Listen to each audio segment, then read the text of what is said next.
Hello students, वैदिक कुल में आपका स्वागत है। आज हम क्लास 10th का कोऑर्डिनेट ज्योमेट्री में त्रिभुज का क्षेत्रफल पढ़ने वाले हैं।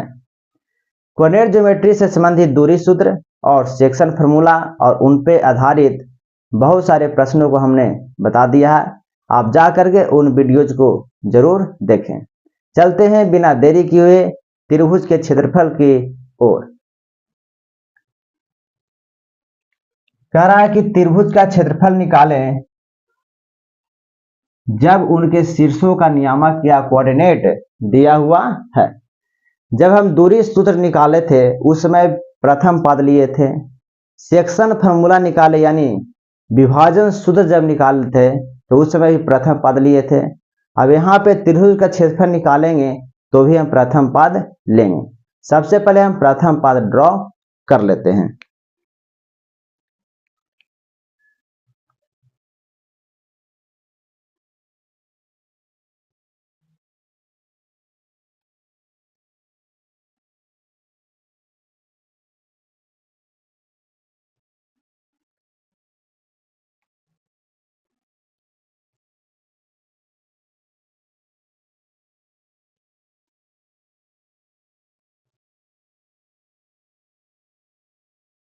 ये हो गया एक्स एक्सिस, ये हो गया वाई एक्सिस और ये मूल बिंदु, ये मूल बिंदु।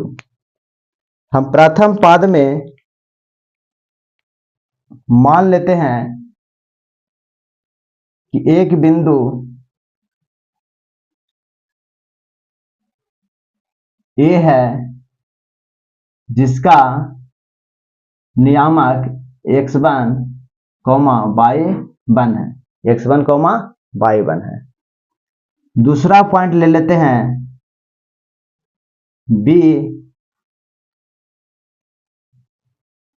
दूसरा बी ले लेते हैं जिसका नियामक x2, y2 है, x2, y2 है। तीसरा नियामक ले लेते हैं या तीसरा कोऑर्डिनेट ले लेते हैं बिंदु सी जिसका कोऑर्डिनेट x3, y3 है। ऐसा हम एज्यूम कर लेते हैं। इन तीनों बिंदुओं को जब मिलाते हैं तो एक त्रिभुज का निर्माण हो रहा है, एक त्रिभुज का निर्माण हो रहा। तो क्वेश्चन यही कह रहा है कि अगर तीनों शीर्षों का नियामक यदि दिया हुआ है तो इस त्रिभुज का क्षेत्रफल कितना होगा। ठीक, तो पहले हम अभी तक जो किए हैं उसको हम लिख देते हैं ताकि आगे कंफ्यूजन ना हो। माना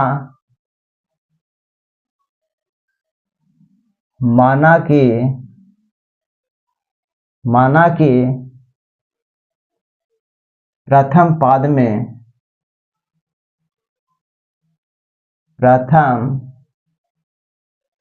पद में त्रिभुज ABC लिया। ABC त्रिभुज किस पद में बनाए हैं? प्रथम पद में बनाए हैं। तो हम लिखे कि माना कि प्रथम पद में त्रिभुज ABC लिया जिनका या जिनके शीर्षों का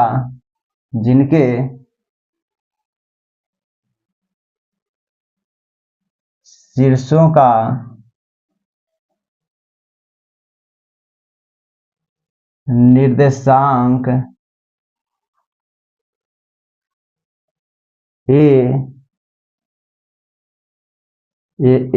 x1, y1, b x2, y2 और c x3, y3 है। ऐसा हम मान लिए हैं।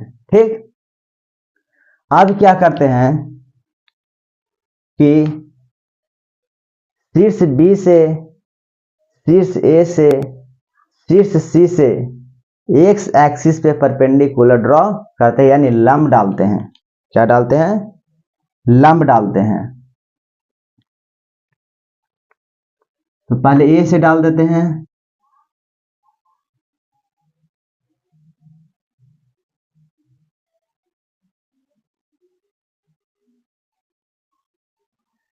फिर बी से डाल देते हैं एक्स एक्सिस पे।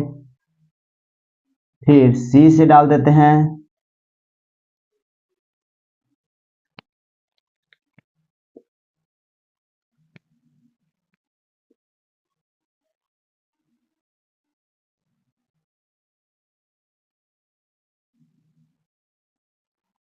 मान लिया जाए कि ए से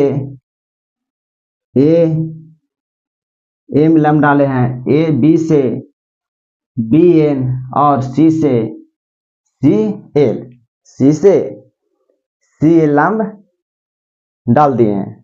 ठीक, तो ये रचना किए, क्या किए हैं? रचना किए हैं। तो जो हम रचना किए हैं उसे पहले लिखते हैं, उसके बाद हम आगे की प्रोसेस करेंगे। तो रचना में क्या लिखे हैं? शीर्ष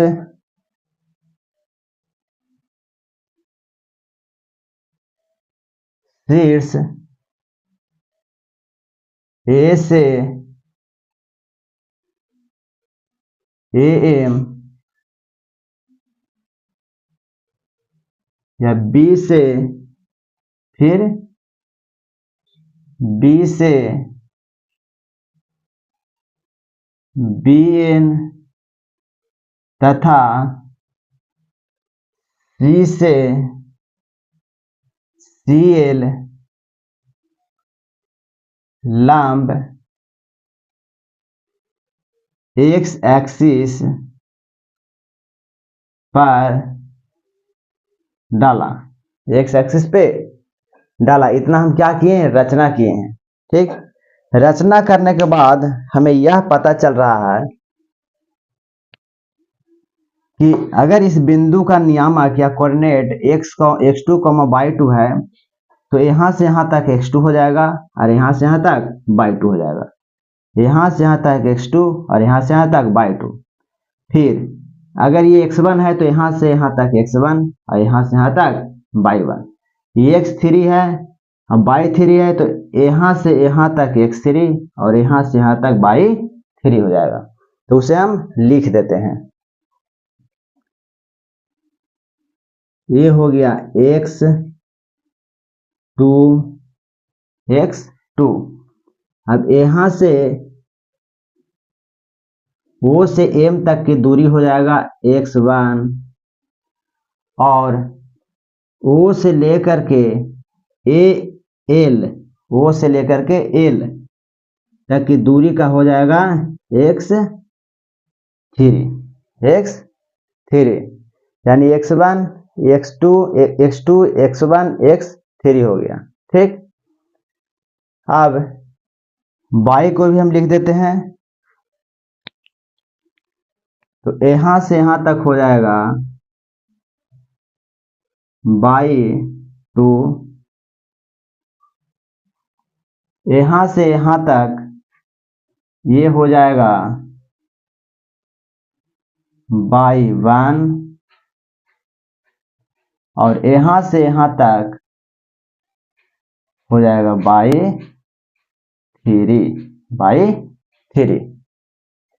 y3 हो जाएगा। ठीक, अगर हम आपसे यह पूछते हैं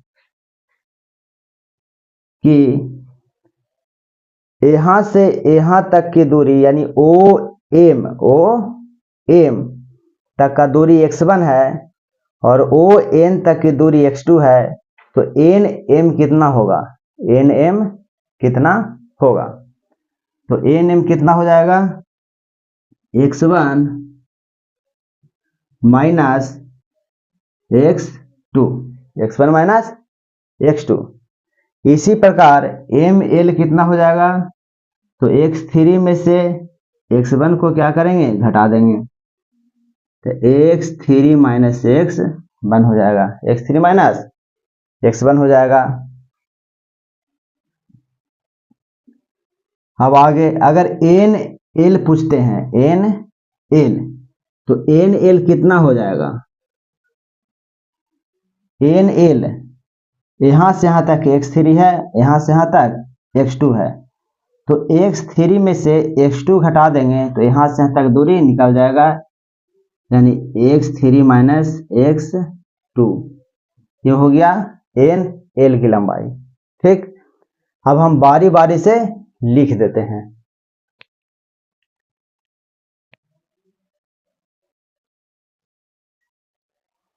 बारी बारी से लिख देते हैं। ठीक, एन एम बराबर लिखेंगे x1 माइनस x2, यानी O M minus O N. N M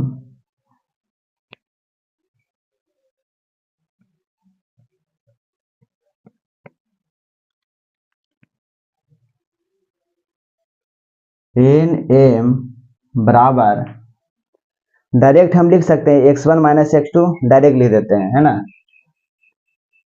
x1 minus x2। ठीक, अच्छा एम एल कितना लिख सकते हैं? एम एल बराबर x3 माइनस x1। ठीक, अच्छा इसी प्रकार एन एल कितना लिख सकते हैं?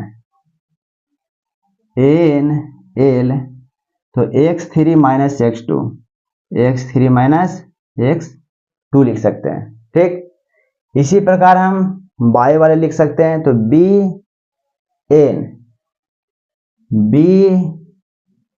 एन बराबर हो जाएगा बाई 2, और ए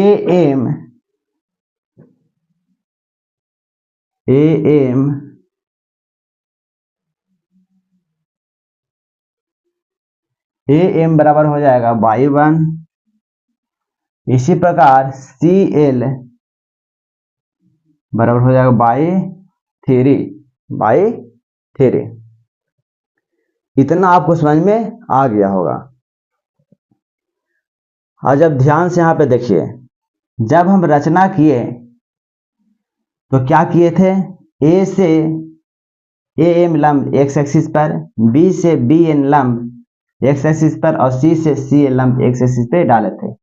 जैसे हम रचना किए या लंब डाले तो यहाँ पे 3 गो समलंब चतुर्भुज बन रहा है। कौन कौन? तो A B N M, A B N M. जो लाल से जो घेरा हुआ है उस पर ध्यान दीजिए, ए बी एन एम पहला, दूसरा ए एम एल सी दूसरा, तीसरा B N L C, B N L C. तो क्या करेंगे कि इस समलंब चतुर्भुज का क्षेत्रफल निकाल लेंगे, फिर इस समलंब चतुर्भुज का क्षेत्रफल निकाल लेंगे, फिर इस समलंब चतुर्भुज का क्षेत्रफल निकाल लेंगे। तीनों का बारी बारी से निकाल लेंगे, फिर इसका प्लस इसका जोड़ करके ये तीसरे वाले को क्या करेंगे? घटा देंगे, तो इस त्रिभुज का क्षेत्रफल निकल जाएगा। तो हम ऐसा करते हैं, पहले हम समलंब चतुर्भुज का क्षेत्रफल लिख देते हैं।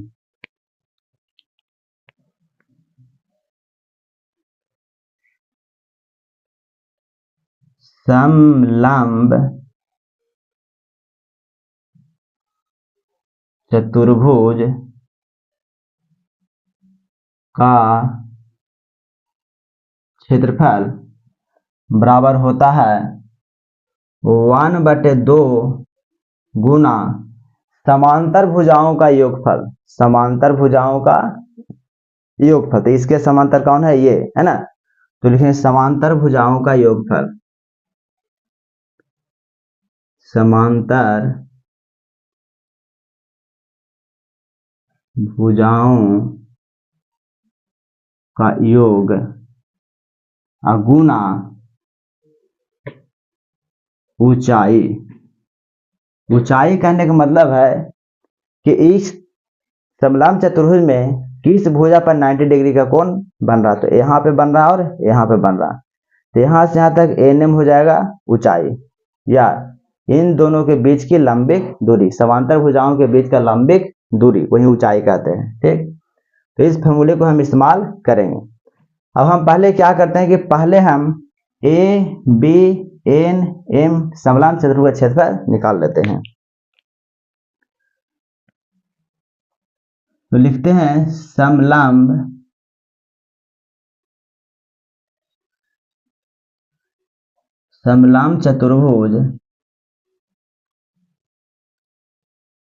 चतुर्भुज ए बी एन एम का क्षेत्रफल क्या होता है, 1/2 गुना समांतर भुजाओं का योगफल। तो इस चतुर्भुज में, समलंब चतुर्भुज में समांतर भुजा बी एन है और ए एम है, बी एन और ए एम, तो लिखेंगे B N plus A M या A M plus B N लिख सकते हैं, कोई दिक्कत नहीं है। तो लिख देते A M plus B N, A M plus B N, गुना में ऊंचाई, तो ऊंचाई तो लंबिक दूरी यही है N M N M N M, तो 1/2 गुना ए एम क्या हो जाएगा, तो y1 प्लस में बी एन क्या हो जाएगा, तो y2 गुना एन एम कितना हो जाएगा, तो x1 माइनस x2 यानी N M x1 minus x1 minus x2। इसे हम इस प्रकार लिख सकते हैं y1 plus y2 into x1 minus x2। ये किसका क्षेत्रफल निकल गया, तो समलंब चतुर्भुज ए बी एन एम का।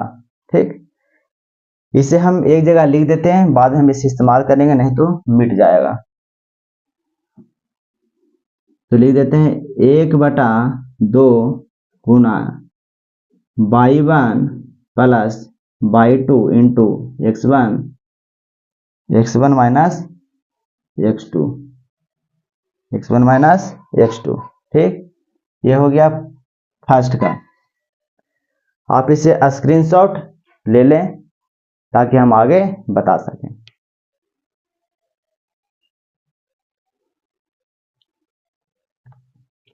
अब चलते हैं समलंब चतुर्भुज ए एन एल सी का क्षेत्रफल।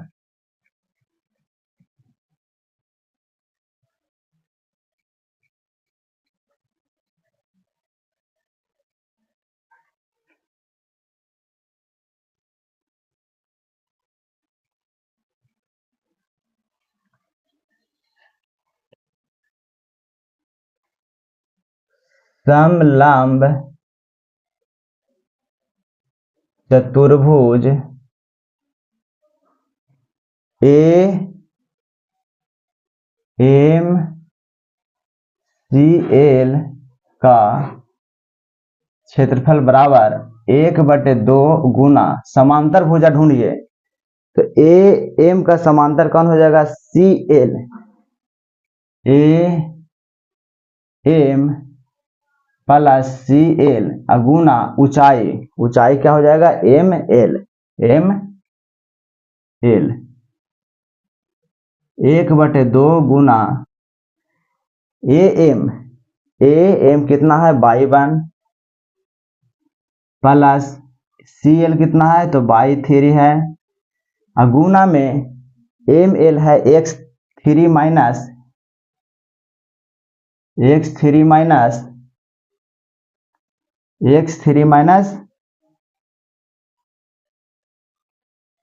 M L x3 minus x1, ये x3 माइनस x2 इसका है, एन एल का है, ठीक। इसको हम इस प्रकार लिख देते हैं 1/2 y1 plus y3 into x3 minus x1। ये आया दूसरा का, दूसरा हम लिख देते हैं यहाँ पे y1 plus y3 into x3 minus x1, ठीक। अब चलते हैं समलाम चतुर्भुज बी एन एल सी। समलाम चतुर्भुज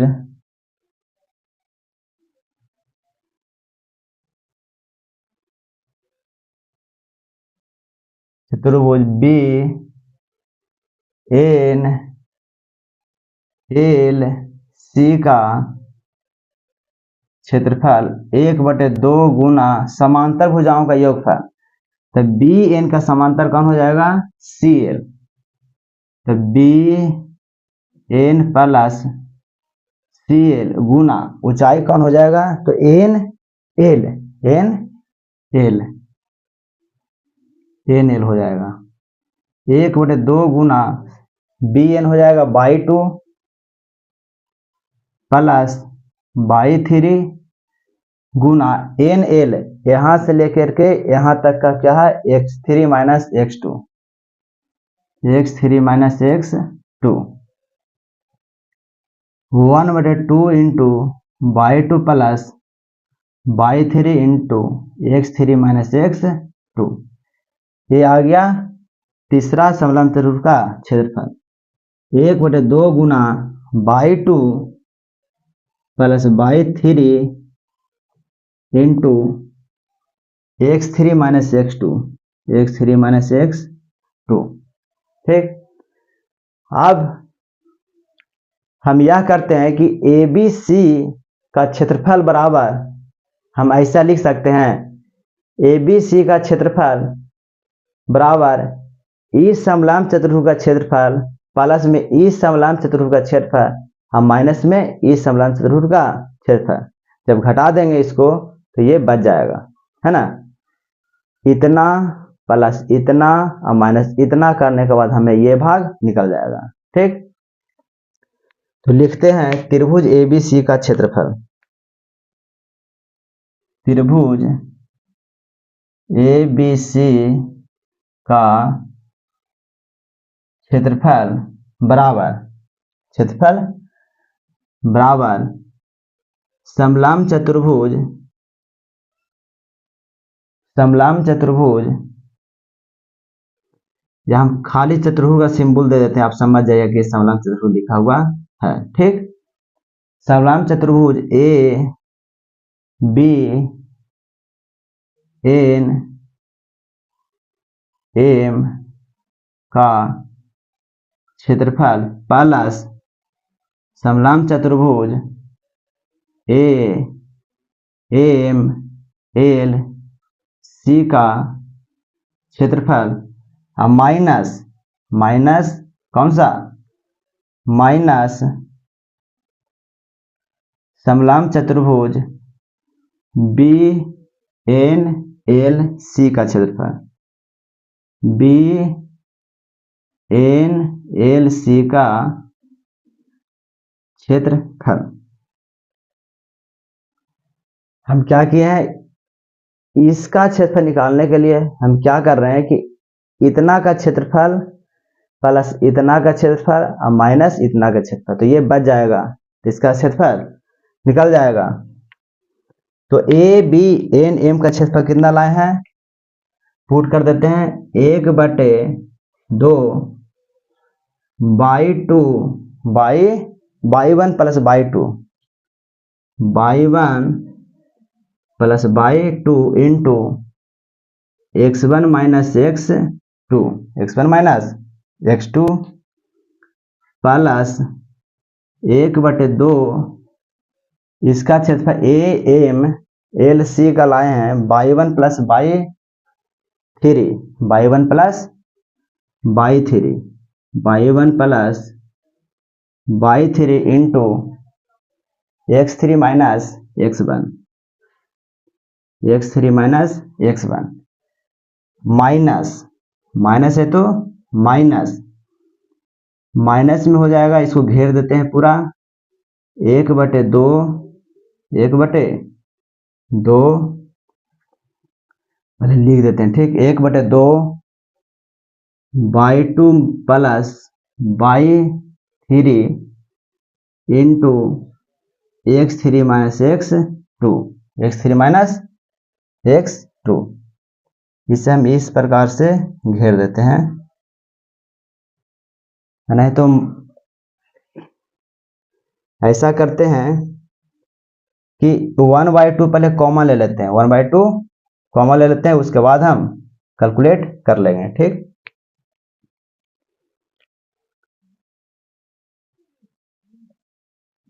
1/2 कॉमन ले लेंगे, 1/2 कॉमन ले लेंगे, यहाँ क्या बच गया, y1 plus y2 into x1 minus x2, यहाँ बच गया प्लस में y1 plus y3 into x3 minus x1, यहाँ बच गया minus minus minus y2 plus y3 into x3 minus x2, x3 minus x2, x3 minus x2, इसको इस प्रकार से हम घेर देते हैं, ठीक। अब आगे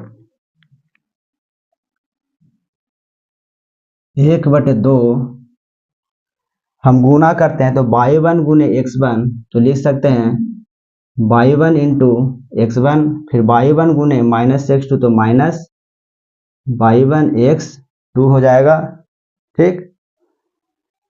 फिर plus y2 into x1 minus y2 into x2, ठीक। फिर प्लस y1 इंटू x3, फिर y1 इंटू x1, फिर y3 into x3, y3 into x, y3 into x3 और y3, ये y3 लिखा हुआ है, y3, ठीक, y3 इंटू x1 माइनस में यहाँ प्लस माइनस छोड़ दिए हैं, यहाँ पे प्लस हो जाएगा y3 into x3, y3 into x3, फिर हो जाएगा minus y3 into x1, y3 into x1, ठीक। अब ये पूरे का करते हैं तो माइनस, अब घेर के लिख देते हैं, तो इतना गुने इतना करेंगे तो y2 into x3, y2 into x3 हो जाएगा, और इतना गुने इतना करेंगे तो माइनस हो जाएगा y2 into x2, y2 into x2, अब इतना गुने इतना करेंगे तो प्लस में y3 x3, इतना गुने इतना करेंगे तो माइनस में y3 इंटू x2, ये पूरे को घेर देते हैं, ठीक। अब एक बार और कैलकुलेशन करेंगे, plus plus minus minus, minus minus plus, plus minus minus, minus minus plus, ठीक। इतना आप स्क्रीनशॉट पहले ले लीजिए, उसके बाद हम आगे चलते हैं।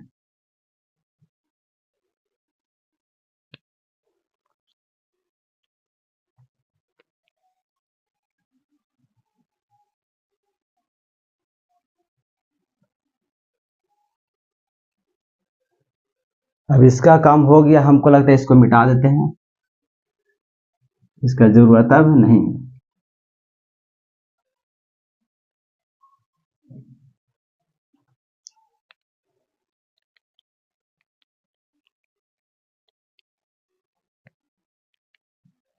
बराबर 1/2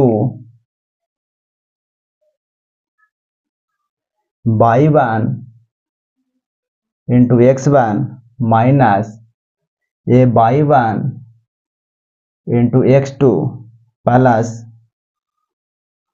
y2 into x1 minus y2 into x2 plus y1 y2 into x2 y1 into x3 minus y1 into x1 y1 into x1 plus y3 into y3 into x3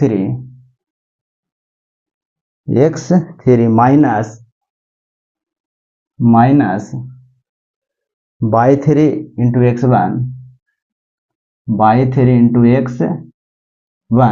y3 into x1 ठीक। अब minus से गुना करते हैं, plus minus minus हो जाएगा, नीचे लिख देते हैं प्लस माइनस माइनस हो जाएगा y2 इंटू x3 या उधर हट जाएगा, हटा देते हैं, हट जाना चाहिए ना। तो plus minus minus y2 into x3 और minus minus plus y2 into x2 minus plus minus y3 into x3 और minus minus plus y3 into x2 plus y3 into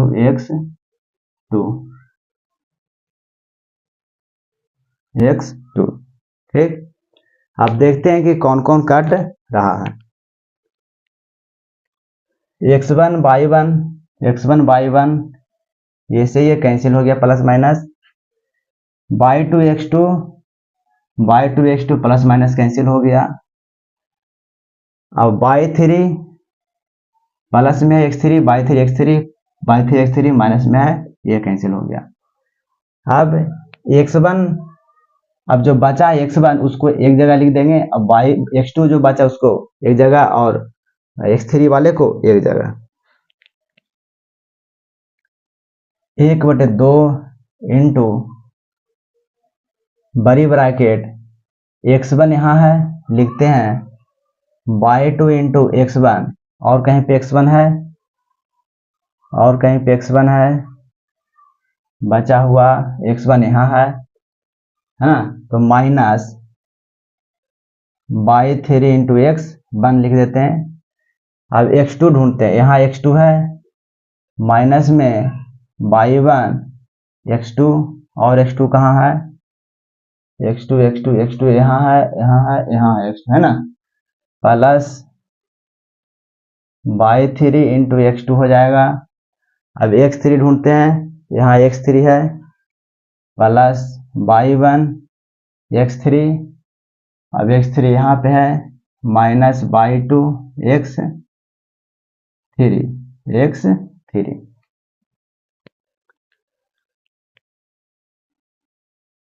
1/2। अब हम इन दोनों में से x1 क्या कर लेंगे, कॉमन ले लेंगे, कॉमन ले लेते हैं, बच गया y2 माइनस y3 ठीक।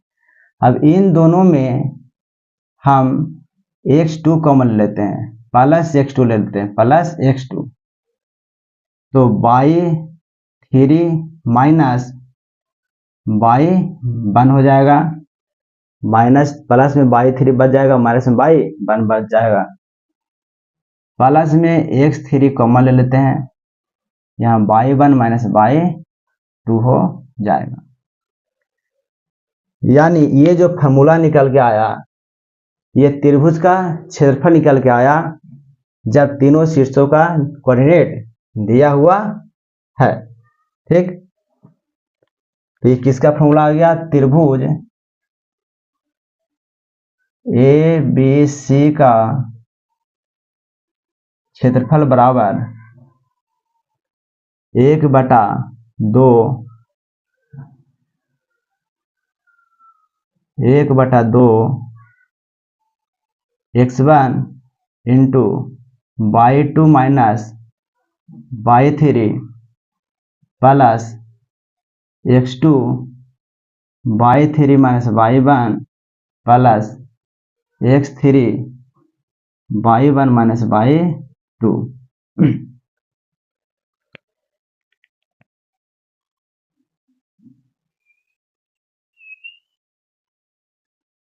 इसे याद कैसे रखना है तो देखिए इधर 1/2 लिखेंगे बड़ी ब्रैकेट के बाहर x1 x2 x3 ये ध्यान में रखिएगा x1 x2 x3। यहाँ पे y वाले पार्ट सारा है ना, तो 123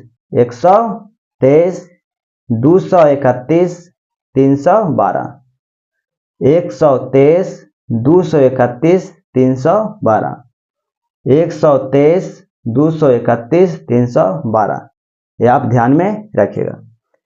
अच्छा, एरिया त्रिभुज का एरिया या किसी भी चीज का एरिया कभी भी नेगेटिव में नहीं होता।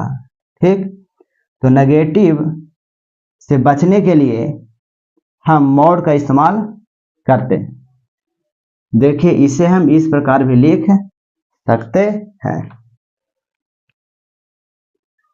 इसे हम इस प्रकार भी लिख सकते हैं त्रिभुज ABC का क्षेत्रफल बराबर 1/2 mod x1 into y2 minus y3 plus 231 plus 312 mod. यहाँ बड़ी ब्रैकेट के अंदर बंद किए थे, तो इससे ये आप नहीं कह सकते हैं कि त्रिभुज का क्षेत्र पॉजिटिव ही आ जाएगा। लेकिन अगर ये मॉड लगा दिए हैं, अगर बीच में नेगेटिव आ जाएगा तो अपने आप पॉजिटिव में बदल जाएगा। ठीक, अगर ये फॉर्मूला लिखिएगा, अगर नेगेटिव आ गया तो लिखना पड़ेगा कि त्रिभुज का क्षेत्रफल नेगेटिव नहीं होता, इसलिए त्रिभुज का क्षेत्रफल पॉजिटिव में इतना होगा। ठीक है, मान लें त्रिभुज क्षेत्रफल -3 आ गया, तो ये आंसर नहीं होगा -3, आंसर होगा +3। अगर ये लिखते हैं तो डायरेक्ट मॉड हटेगा, अगर -3 आ गया, मॉड आ गया, तो सीधे हट के क्या हो जाएगा, +3 हो जाएगा। ठीक, तो आप चाहे तो इसको इस्तेमाल कर सकते हैं, चाहे इसे इस्तेमाल, किसी को भी आप इस्तेमाल कर सकते हैं।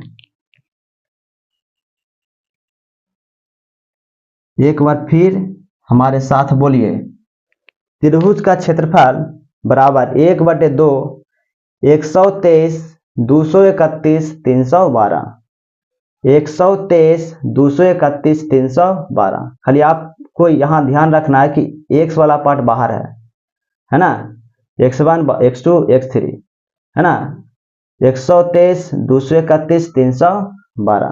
ठीक, ब्रैकेट के अंदर है जो y वाले पार्ट हैं, इसे आप स्क्रीनशॉट ले लेंगे।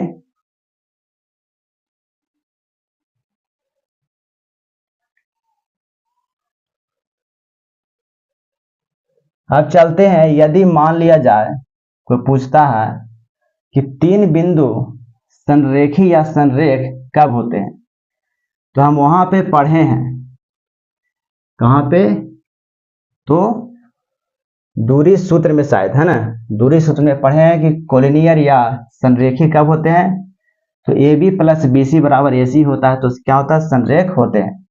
अगर त्रिभुज में पूछेगा कि संरेख कब होता है, तो देखिए कैसे समझते हैं कि संरेख कब होगा।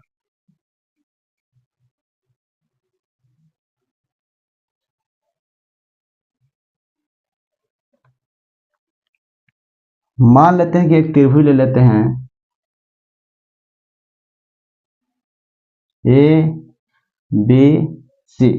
ABC। अभी आपसे पूछे कि क्या ABC संरेखी है या संरेख है, एक ही रेखा पर है, तो जवाब आएगा नहीं है। जवाब क्या आएगा, नहीं है। अच्छा चलिए इसको हटा करके अब ऐसे लिखते हैं, इसको मिटा देते हैं। ठीक, अब संरेख है तो संरेख नहीं है, लेकिन एरिया क्या हो रहा है, कम हो रहा है कि नहीं हो रहा, कम हो रहा है। जब ऐसे खींचेंगे तो एरिया कम होगा। ठीक, एरिया कम होगा। फिर ऐसे खींचेंगे तो भी एरिया कम होगा, लेकिन संरेखी नहीं है। फिर ऐसे करेंगे तो एरिया कम हो गया, संरेखी नहीं है। फिर ऐसे खींचेंगे, एरिया कम है लेकिन संरेखी नहीं है। एक समय आएगा जब हम इस पर ऐसे खींच देंगे तो BAC हो जाएगा, BAC हो जाएगा। यानी एरिया क्या हो रहा है, एरिया घटते घटते घटते घटते घटते घटते घटते घटते, जैसे ही इस रेखा पर आ गया बिंदु A तो एरिया क्या हो गया, जीरो। क्या हो गया, जीरो। इसका मतलब है कि त्रिभुज का क्षेत्रफल कब होता है, जब त्रिभुज तीन बिंदु कोलिनियर कब होते हैं, संरेखी कब होता है, तो जब त्रिभुज का क्षेत्रफल क्या हो जाए, शून्य हो जाए, जीरो हो जाए। जब त्रिभुज का क्षेत्रफल जीरो हो जाए, जो तीनों जो बिंदु है वो कहाँ चला जाएगा, एक रेखा पर, यानी संरेखी हो जाएगा। ठीक, तो लिखते हैं संरेखी होने का शर्त, संरेखी होने का शर्त।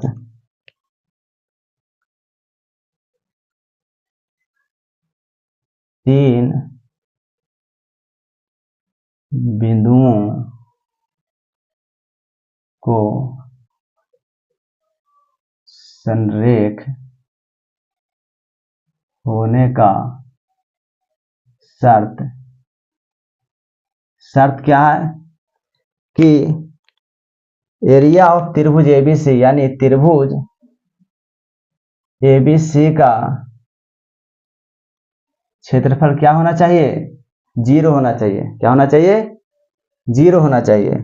अब हम पहले से जानते हैं कि त्रिभुज का क्षेत्रफल होता है 1/2 x1 123 123, आप यही याद रखिए, 123 231 231 312। जब हम प्रॉब्लम बताएंगे तो इन सारे फॉर्मूला का इस्तेमाल करेंगे, आराम से याद हो जाएगा, टेंशन नहीं लेना है। अब यहाँ पे 1/2 गुना में है, उधर जाएगा तो क्या हो जाएगा, भागा में हो जाएगा। तो इसको हम ऐसे लिख सकते हैं x1 इंटू y2 माइनस, यानी 123 231 और 312 बराबर 0/, कुछ कर देंगे तो क्या आएगा, जीरो ही आएगा। 0/1/2 करेंगे तो जीरो ही आएगा। लीजिए कर देते हैं, 1/2 भागा में चल जाएगा। अब लिखते हैं x1 into x2 minus x1 into y2 minus y3 plus 231 plus 312 बराबर 0।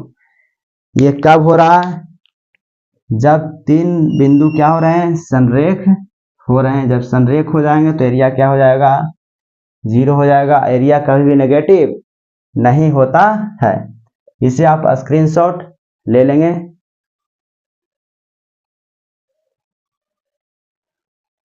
उम्मीद करता हूं कि त्रिभुज का क्षेत्रफल आप समझ गए होंगे कैसे निकाला जाता है। तीन बिंदु संरेख कब होते हैं, पहले हम बताए हैं दूरी सूत्र में, जब AB प्लस BC बराबर AC हो जाए। अब एरिया में आ गए तो जब एरिया का क्षेत्रफल जीरो हो जाएगा तो तीनों बिंदु क्या हो जाएंगे, संरेख हो जाएंगे। इन सारे फार्मूलों का प्रयोग हम अगले वीडियो में करेंगे। तब तक इस वीडियो को देखने के लिए थैंक यू, धन्यवाद।